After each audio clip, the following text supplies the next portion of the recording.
இயேசு கிறிஸ்து நாமத்தினாலே நன்பின் வாழ்த்துக்கள். கடவுள் யார் அப்படின்றத பார்த்தோம்.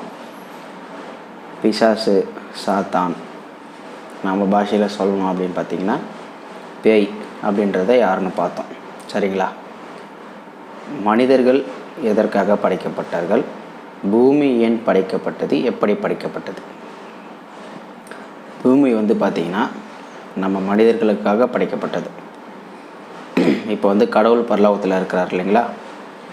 மனிதர்கள் பூமியில் வாழணும், வாழ்ந்து கடவுளுக்கு கீழ்ப்படிந்து அந்த சாத்தான் கடவுளோட தூதனாக இருந்தான்னு பார்த்தீங்களா, அவனுக்கு பதிலாக கடவுள் சொல்கிறத கேட்டு கீழ்ப்படிந்து கடவுள் வார்த்தைக்கு கீழ்ப்படிந்து நடந்து அதுக்கப்புறம் மரித்த பிறகு கடவுளோடு பரலோகத்தில் பிரவேசிக்க தான் மனிதர்கள் உருவாக்கப்பட்டார்கள். மனிதர்கள் வாழக்கூடிய சூழ்நிலை பூமியில் தான் இருக்குது. அதற்காக தான் பூமியை உருவாக்கினார். மனிதர்கள் வாழக்கூடிய சூழ்நிலை எல்லாவற்றையும் பூமியில் உருவாக்கிட்டு மனிதனை உருவாக்குறார்.